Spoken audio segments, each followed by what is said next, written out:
Greetings. I want to start this fireside off with reading a few statements as relative to whether or not they are truth or fabrication. True or false? Italy's Justice Minister, Adolfo Sarti, resigned following reports linking him to a powerful secret Masonic lodge that has been implicated in a variety of criminal activities. The growing scandal surrounding the lodge has shaken the coalition government of Prime Minister Arnaldo Fornali and has dwarfed all other scandals that Italy has endured in the last 30 years. The scandal, which had been simmering for months, broke open Thursday when Mr. Forlani, on the advice of investigating magistrates in Milan, made public a list of 953 names of reported members of the lodge called Propaganda 2, or P2. The list included cabinet ministers, members of parliament, judges, army and police generals, bankers, journalists, and other figures in the Italian establishment. True or false? This is true. Italian elite embroiled in scandal, New York Times, May 24th, 1981. Rothschild and Marx. Okay, true or false? Rothschild and Marx were brothers in blood and in spirit. National Socialism's victory struck the first real blow to an international of this form and recalled the nations to their real duties. Marxist communism is not socialism. Communism, as proposed by Marx, was yet another method by which the Rothschilds would institute a central bank in a country that would exist to enslave the population through debt. Is this true or is this false? This is false. This is from some random right-wing conspiracy website, and not only is this false, it also plays upon the old anti-Semitic trope that communism is a Jewish conspiracy. True or false? The gold reserves of most Nazi-occupied countries were relocated during the war, often with the crucial help of the Swiss Bank for International Settlements, BIS, formed in 1930 through an intergovernmental arrangement between the Rothschilds and 8 countries. BIS was a facilitator between Western central banks and an analogous predecessor to the IMF. It was the sole organization on whose board British and German directors served together during World War II. As a multinational consortium, the BIS, like the Vatican Bank, had no accountability to any national government. Is this true or is this false? This is true, citing Gerald Posner's book, God's Bankers, A History of Money and Power at the Vatican, page 130. And it also is true, they cited their source as tied to the Bank of Switzerland's foundation from the Bank of Switzerland. Okay. Did Prince Charles say this? True or false? The Great Reset, which was launched during a virtual roundtable today, aims to rebuild, redesign, reinvigorate, and rebalance our world. It has been designed to ensure businesses and communities to build back better by putting sustainable business practices at the heart of their operations as they begin to recover from the coronavirus pandemic. True or false? This is true. This is from a tweet he sent out on June 3rd, 2020. True or false? There is a $10 trillion nonprofit organization called the Coalition for Inclusive Capitalism. Its CEO is Lady Lynn Foster D. Rothschild, and this is a nonprofit organization in a partnership with the Vatican, the Ford Foundation, the Rockefeller Foundation, the IMF, the United Nations, Visa, MasterCard, Bank of America, Merrick, DuPont, Johnson & Johnson, Reuters, the California State Treasury Department, and Silicon Valley. Its mission statement, the Coalition for Inclusive Capitalism, is dedicated to making capitalism work for everyone. We partner with private, public, and civic sector leaders on initiatives to make capitalism inclusive and its benefits more widely and equitably shared. Together with our partners, we are working for a fairer, more dynamic, and sustainable future for all. True or false? This is true. Just type into a random search engine, Coalition for Inclusive Capitalism. You'll find the results. Or better yet, you can go on Twitter and just look up Coalition for Inclusive Capitalism. They have a Twitter account. True or false? While globalists often claim to stand for the cultures of all ethnicities, in recent years it has become increasingly apparent that this ideology actually serves to strengthen leftist causes. Instead of supporting traditional culture, which is rooted in faith and virtue, globalist talking points tend to mirror the left's political correctness, social justice, value neutrality, and absolute egalitarianism. True or false? This is false. In fact, this is some straight up bullshit because it's coming from the Epic Times. 40 years ago, these are the same idiots who would be demanding that MTV, Disney, Nike, Levi Jeans, Apple would be allowed to penetrate into Eastern Bloc countries and allow the free market to function accordingly. Fickle. Their free market philosophies are what caused this mess of hyper-wealth stratification and mass privatization into fewer hands, and now they're blaming it on socialism because they don't want to accept responsibility for their own Reaganite bullshit, so they willfully mislead people. Let me ask this question.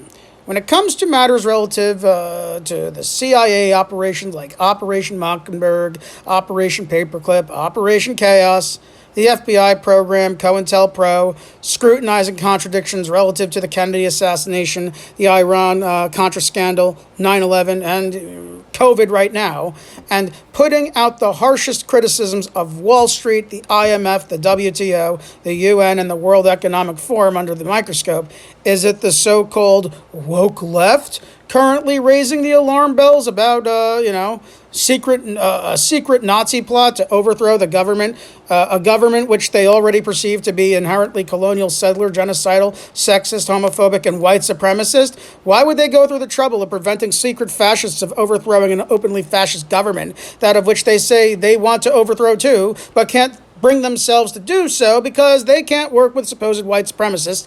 At least that's what the Democratic Party partisans call them, in overthrowing white supremacy. Oh my goodness, that's confusing. Are they pushing this rhetoric that I just mentioned? Are they? Or is this rhetoric being pushed by very confused right-wing Trumper libertarian QAnon types who, due to more than half a century worth of anti-communist Cold War brainwashing, a conspiracy they conveniently don't want to talk about, and can't bring themselves to admit that maybe their free market capitalist ideology is starting to turn against them.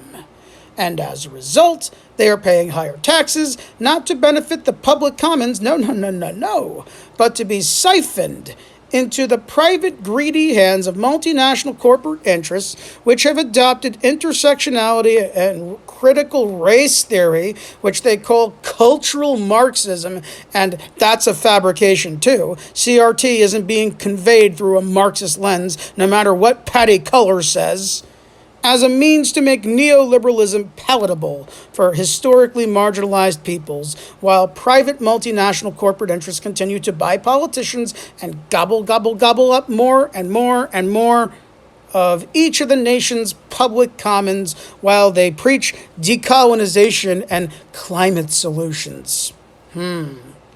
Interesting.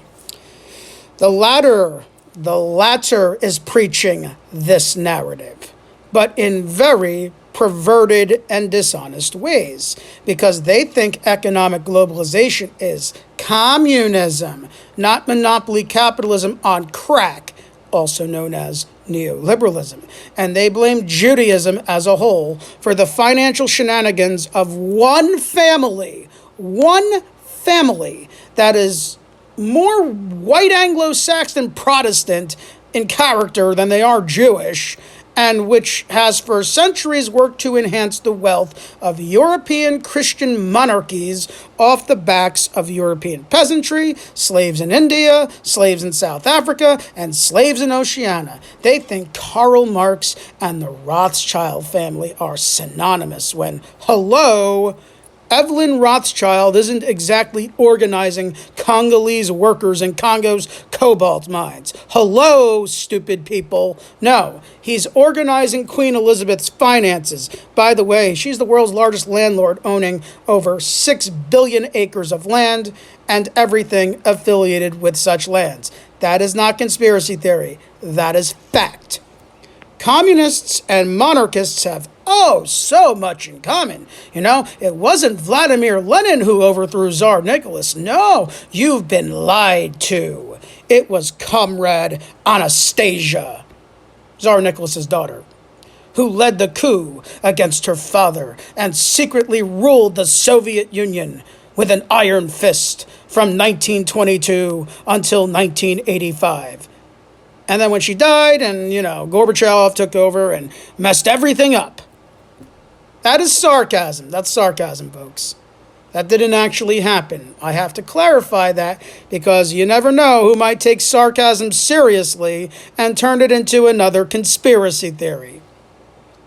And then you got the patriotic socialist movement wasting all of their time arguing with the useful idiots of the progressive wing of the Democratic Party like Danky Kang, what a stupid name that is, CPUSA and Jason Unruhe, and all the other Reed Settlers types who know so much that they know absolutely nothing at all, while sticking to orthodox Marxism-Leninism, thinking that everybody's going to fall in line with the program, and allowing themselves to be boxed in with socially one-dimensional conservative theocrats who attempt to merge their religious doctrines into dialectical materialism. No, no, no. Wrong, wrong. That is not how we do business in these parts of the world. What works in Nicaragua doesn't work in the United States. What works in Iran doesn't work in the United States. A does not equal A. Social conditions vary country to country. Culturally, we are a centrist country. We are mostly both pro-choice and also pro-guns here. There are devout Catholics in 2021 who also devoutly listen to the Beatles along with all the sex, drugs, and rock and roll they have to bring after they get out of church. Oh, who would have thought? Yeah. Also, on Sunday, after coming out of church, those same churchgoers also engage in idolatry in watching football and drinking beer on the day of the Sabbath. Oh no, can't drink beer. That is against God's will. We are mostly tolerant of gay marriage. We are mostly tolerant of adult trans folks, although the aggregate does get a little weirded out when it comes to questions relative to childhood matters. The trans community would do well to understand that. We are mostly tolerant of social liberalism when it keeps its cool and doesn't act as a dogmatic, iconoclastic crusade. While we have major economic problems as neoliberalism begins to cannibalize its own imperial core, if you get off of social media and, actually talk to some real people, and I do that for a living, I'm a tour guide, I see at least 600 people a day, the aggregate you will encounter are for the most part decent people who are misled by a hyper-partisan political atmosphere into believing in a false left and a false right ideology that serves capitalism. But culturally, we are mostly moderate. So the theocrats can't legislate morality in the form of a dialectical materialist argument. The aggregate is not as culturally to the right as you people are, and you need to get back into the center. And neither are these cultist woke leftists accusing centrist people of being part of some far-right fascist conspiracy for disagreeing with them because they're not as socially progressive and intersectional as they are. You too need to get back into the center. You're a little too dogmatic. You may not be religious fascists, but you are more or less a counter inquisition. Stop it. Get back into the center. Which takes me back to my original point regarding the anti-establishment right. These people know that there's something wrong. They know our politicians are bought and sold. They know globalization is problematic, although misdiagnosing the problem as communism. And they know these things. They know these things more than the woke left does. However, because they have trouble separating historical fact from historical fabrication, they will be written off as crazy, loony, crypto-fascist conspiracy theorists, not only by the mainstream capitalist liberal establishment, but also by the left, which used to drive these narratives, by the way, before the liberals freaked them out about Trump reneging on the Trans-Pacific Partnership while, using racist dog whistles to get stupid people to vote for him, and performed a lobotomy on them, robbing them of their capacity to think critically and label everything under the sun as fascist. Marxist-Leninists, patriotic socialists, and leftcoms who can pull their heads out of their pretentious know-it-all asses need to disengage from the culture war at once. Even Caleb, if you come to watch this, Caleb, you got to stop trolling these feckless and fickle left reactionaries who don't possess one single ounce of pragmatism for the sake of getting things done. Instead, we have to get into these QAnon and conspiracy theorist communities and do the work of separating fact from fabrication and separating the shit from the cream. These people are deliberately being misled by agents of disinformation to confuse them, while the drones of neoliberalism say that everything that they say is wrong, even if there's a grain of historical truth to what they're saying. We don't fight them, we re-educate, and we redirect. When we do find troublemakers within these communities who are deliberately pushing white supremacy and anti-Semitic nonsense, we isolate them, we expose them, and you know what? Maybe, just maybe, we feed them to the leftcoms who are so eager to fight fascism but blame all the wrong people.